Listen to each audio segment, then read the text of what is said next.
प्रकृति बंधु पुरस्कार समारोह ब्रह्मपुर राज्य सरकारଙ୍କ जंगल परिवेश और जलवायु परिवर्तन विभाग तरफ परिवेश संरक्षण तथा परिवेश संपर्क में जनसचेतनता सृष्टि क्षेत्र में राज्यर 30 जिलूर चयन होता 185 प्रकृति मित्र और 211 प्रकृति बंधु तालिका मध्यरु गंजाम जिलूर प्रकृति बंधुरे 22 जन और प्रकृति मित्र 20 जन चयन होते सेमध्यरु धरागोट ब्लॉक रु जड़े प्रकृति बंधुरे पुरस्कार पाई ब्लॉक पाई गर्व और गौरव आनी रश्मिता कुमारी राउड़ जी कि वर्तमान धरागोट ब्लॉक जूनियर रेड क्रॉस संयोजिका समाजसेवी और श्रद्धापुर प्रकल्प उच्च प्राथमिक विद्यालय शिक्षयित्री भाव में कार्यरत जिला स्तरीय परिवेश उत्सव नगर वन सिंदूरापल्ली छत्रपुर ठारे यही कार्यक्रम आयोजित होता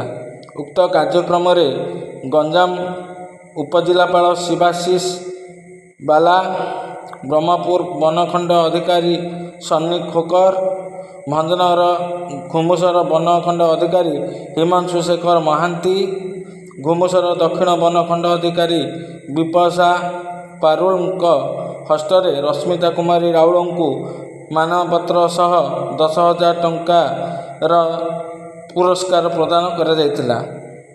इको क्लब संयोजक शंकर नारायण बेजक समेत अन्य कर्मकर्ता यही अवसर में उपस्थित थिले।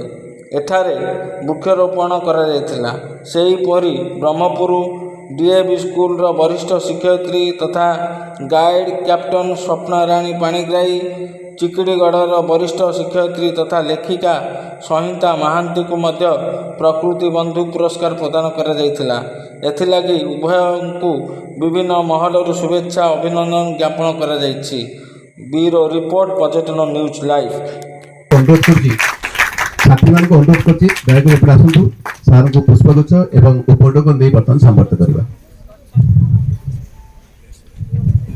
दुई जन पिला आसंतु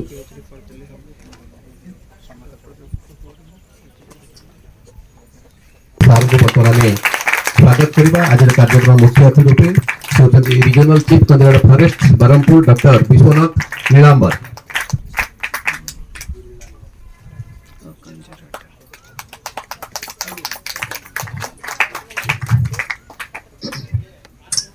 थैंक यू। तो सनी खोकर महोदय को वर्तमान संबर्धन करिए। सॉरी सन अनुरोध करछि हमर जे नोआ करी वर्तमान हमर साउथ भूमसत्र जे वर्तमान डीएफ अछंती से होचंती वर्तमान विपाशा पारुल मैडम को वर्तमान आज कार्यक्रम में से वर्तमान हमर प्रेजेंट करिवे वर्तमान अनुरोध करछि पारुल मैडम को।